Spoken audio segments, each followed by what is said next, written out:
Good morning everyone. Start करते हैं अपनी क्लास आज की यानी कि 10 मार्च के करंट अफेयर्स की। पहले क्वेश्चन में पूछा गया हाल ही में भारतीय भूवैज्ञानिक जो सर्वेक्षण है इसने अपना 174वां स्थापना जो दिवस है ये कब मनाया है? तो ये मनाया गया है 4 मार्च को। 4 मार्च को भारतीय भूवैज्ञानिक सर्वेक्षण का स्थापना दिवस जो है मनाया जाता है। बात करें इस भारतीय भूवैज्ञानिक सर्वेक्षण के बारे में तो ये भारत सरकार के खान मंत्रालय के अधीन कार्य करता है। ये जो संगठन है भारतीय भूवैज्ञानिक सर्वेक्षण। बात करें इसके फाउंडर के बारे में, इसके जो फाउंडर थे वो थे थॉमस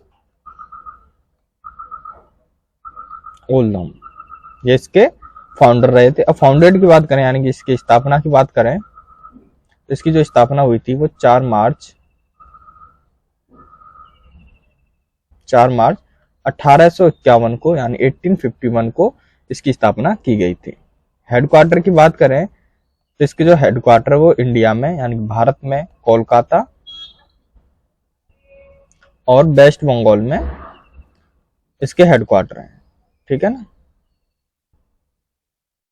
अब जान लेते हैं मार्च में हाल में कौन कौन से दिवस बनाए गए हैं। तो मार्च में 1 मार्च को शून्य भेदभाव दिवस और विश्व नागरिकता सुरक्षा दिवस मनाया गया था।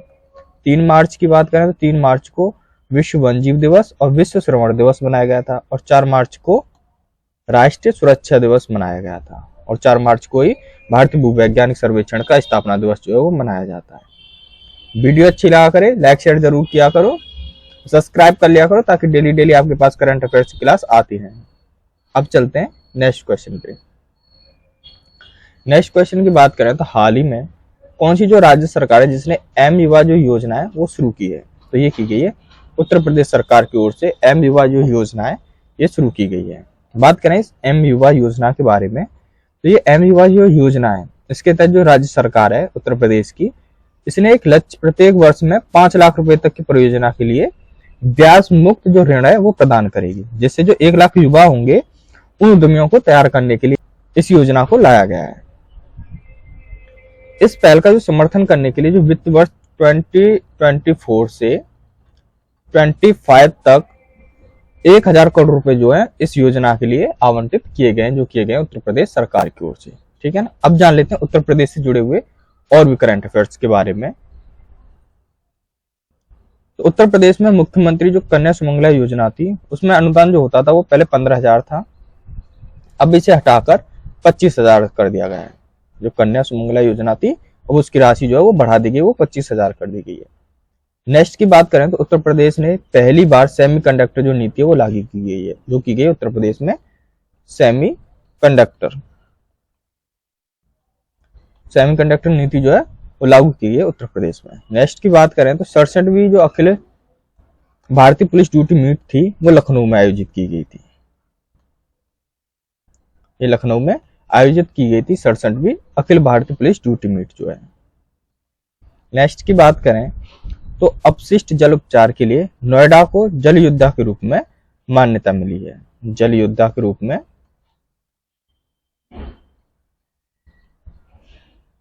नोएडा को मिली है ये मान्यता। ठीक है ना। अगर पूछ लिया जाता है अपशिष्ट जल उपचार के लिए जल योद्धा के रूप में किसे मान्यता दी गई है तो वो नोएडा को दी गई। ठीक है। अब चलते हैं नेक्स्ट क्वेश्चन पे। नेक्स्ट क्वेश्चन की बात करें तो हाल ही में सरकार ने कितने वर्ष से अधिक उम्र के लोगों को डाक मत पत्र जो है उसकी अनुमति दे दी गई है? ये दी गई है 85 यानी 85 वर्ष से जो ऊपर के होंगे उनके लिए जो मत देने का जो प्रक्रिया होगी वो डाक के द्वारा अपने जो मत है वो दे सकते हैं।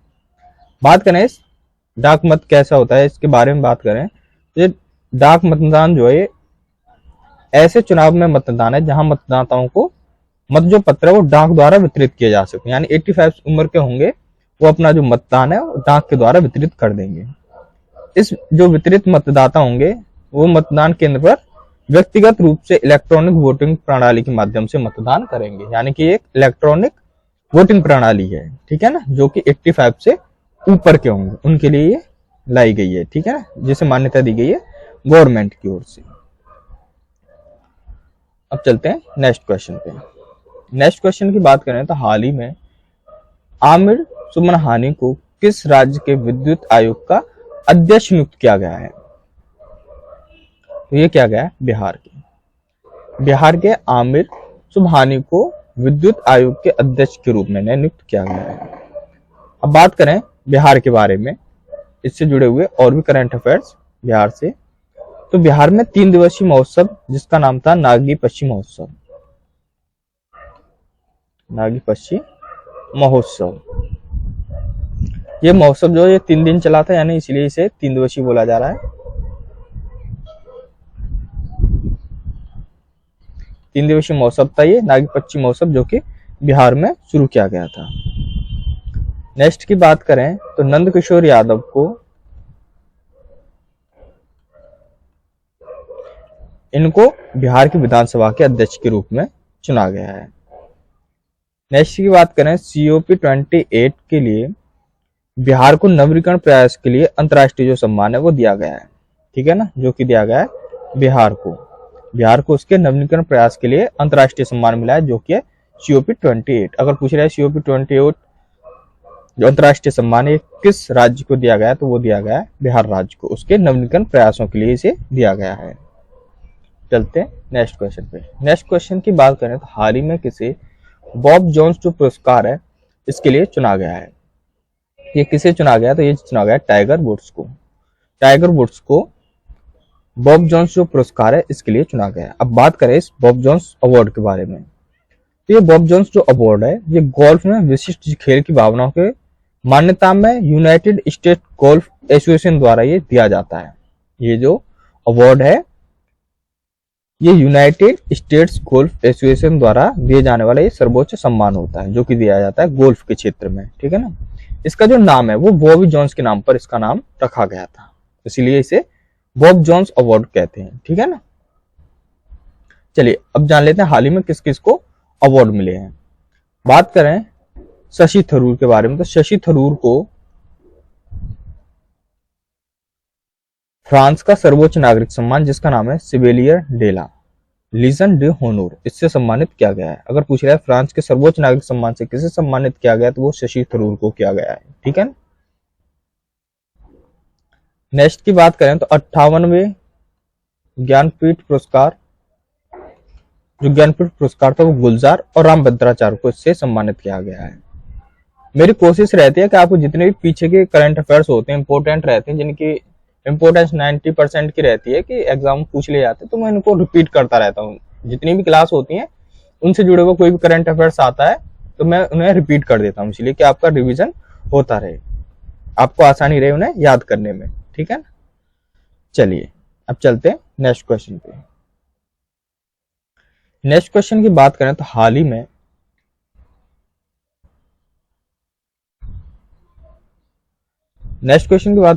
ही में तामस शुल्योक किस देश के नए राष्ट्रपति बने हैं, तो ये बने हैं हंगरी के तामस शुल्योक को नए राष्ट्रपति के रूप में नियुक्त किया गया है। अब बात करते हैं हाल ही में किस किस देश में नए राष्ट्रपति और प्रधानमंत्री के रूप में नियुक्त किया गया है, तो अलेक्जेंडर स्टब, इन्हें फिनलैंड के राष्ट्रपति के रूप में चुना गया है। ये फिनलैंड के राष्ट्रपति हैं अलेक्जेंडर स्टब को। नेक्स्ट की बात करें ओल्जास बेकनोव, इन्हें कजाकिस्तान के पीएम के रूप में नियुक्त किया गया है, यानी कि प्रधानमंत्री के रूप में नियुक्त किया है ओल्जास बेकनोव, ठीक है ना। ये प्रधानमंत्री हैं कजाकिस्तान के, हाल ही में इन्हें नियुक्त किया गया है। नेक्स्ट की बात करें तो नायब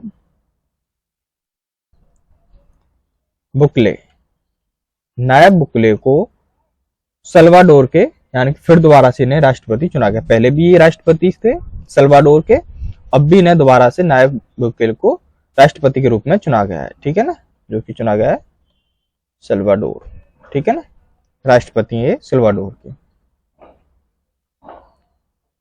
नेक्स्ट की बात करें तो अहमद अबद चिन मुबारक, इनका नाम है ये पूरा अहमद अबद चिन मुबारक, इन्हें यमन के प्रधानमंत्री के रूप में चुना गया है। यमन के प्रधानमंत्री के रूप में अहमद अब्बच्चिन मुबारक यमन को प्रधानमंत्री के रूप में चुना गया है। नेक्स्ट की बात करें तो बर्नार्डो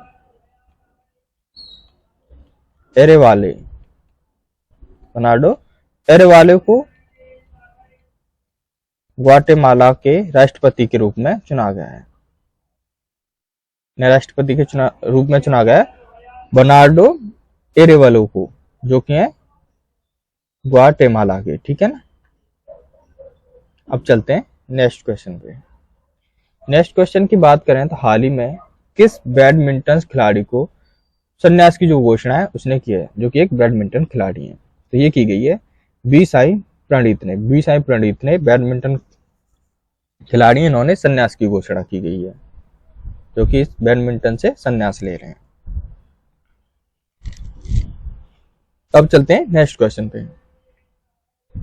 नेक्स्ट क्वेश्चन की बात करें तो हाल ही में एशियन रिवर राफ्टिंग जो चैंपियनशिप है, इसका आयोजन कहां पर किया गया है।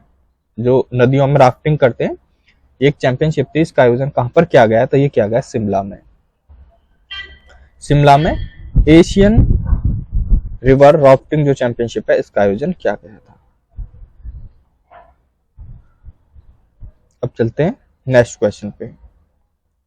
नेक्स्ट क्वेश्चन की बात करें तो हाल ही में किस राज्य ने आदिवासी जो पोशाक जिसका नाम है रिशा, इसे जीआई टैग दिया गया है, तो ये दिया गया है त्रिपुरा राज्य की आदिवासी पोशाक है जिसका नाम है रिशा, इसे जीआई टैग दिया गया है।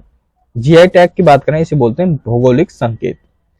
ये ऐसा नाम है या चिन्ह माना जाता है जिसका उपयोग उन विशेष उत्पादों पर किया जाता है जो विशिष्ट रूप से भौगोलिक स्थान या मूल से संबंधित होते हैं। हम जो बात कर रहे थे आदिवासी पोशाक के बारे में, तो कुछ इस टाइप की पोशाक होती है। ये त्रिपुरा की आदिवासी पोशाक है जिसका नाम है रिशा पोशाक बोलते हैं इसे, जिसे जीआई टैग दिया गया है। ठीक है। अब जान लेते हैं हाल ही में किस किस को जीआई टैग दिया गया है, जो कि आपके लिए एग्जाम के कॉन्ट्रीब्यूट से काफी महत्वपूर्ण रहेंगे। उड़ीसा की डोंगरिया कोन शॉल जो है, इसे जीआई टैग दिया गया है, जो कि उड़ीसा की, जिसका नाम है डोंगरिया कोन शॉल। शॉल जो हम ओढ़ते हैं उसे बोलते हैं शॉल। ठीक है। नेक्स्ट की बात करें तो उड़ीसा की रेड आंट जो चटनी है, इसे जीआई टैग दिया गया है, ये भी उड़ीसा की है। नेक्स्ट की बात करें तो अयोध्या के बेसन का जो लड्डू है, इसे जीआई टैग दिया गया है, अयोध्या के बेसन के लड्डू को। ठीक है ना, याद रखना, काफी इंपोर्टेंट रहते हैं। नेक्स्ट की बात करें तो अरुणाचल प्रदेश के आदि कैफिर यानी कि अदरक, अरुणाचल प्रदेश की भाषा में इसे आदि कैफिर बोलते हैं। और हस्त निर्मित जो कालीन होती है, जो फर्श पे बिछाई जाती है कालीन, उसे बांचो शिल्प को, जिसे बोलते हैं हम बांचो शिल्प, इन्हें जीआई टैग दिया गया है, जो कि है अरुणाचल प्रदेश की। ठीक है। और नेक्स्ट की बात करें तो पश्चिम बंगाल की सुंदरबन शहद, जलपाईगुड़ी जिले का काला नुनियान चावल और कादियाल जो साड़ियां है उसको जीआई टैग दिया गया है, जो कि है पश्चिम बंगाल की। ठीक है ना, सुंदरबन शहद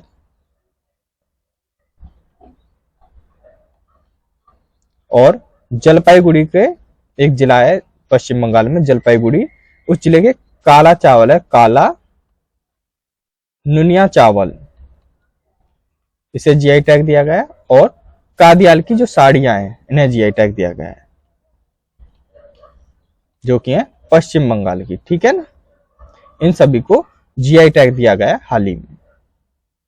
अब चलते हैं नेक्स्ट क्वेश्चन पे।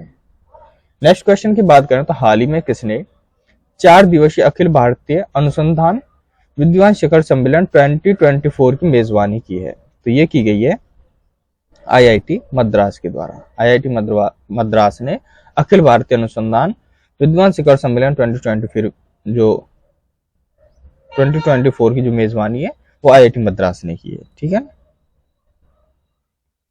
चलिए अब चलते हैं नेक्स्ट पे। नेक्स्ट की बात करें, हाल ही में स्टेनलेस जो स्टील है इसके क्षेत्र में भारत के पहले ग्रीन हाइड्रोजन जो प्लांट है इसकी स्थापना कहाँ की गई है? ये की गई है हिसार में। हिसार में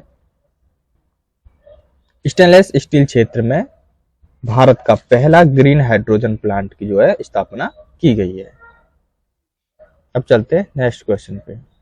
नेक्स्ट क्वेश्चन की बात करें तो हाल ही में किसने नवाचार को बढ़ावा देने के लिए आदित्य जो योजना है ये शुरू की गई है? तो ये की गई है राजनाथ सिंह के द्वारा। राजनाथ सिंह के द्वारा नवाचार को बढ़ावा देने के लिए आदित्य जो योजना है ये शुरू की गई है। ठीक है ना, जो की गई है राजनाथ सिंह के द्वारा, जो कि प्रेजेंट में रक्षा मंत्री हैं। ठीक है ना, डिफेंस मिनिस्टर। चलिए अब चलते हैं नेक्स्ट क्वेश्चन पे।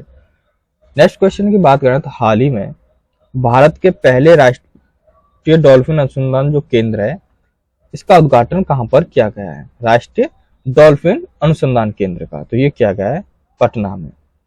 पटना में भारत का पहला राष्ट्रीय डॉल्फिन अनुसंधान जो केंद्र है इसका उद्घाटन किया गया है। धन्यवाद। आज के लिए बस इतना ही।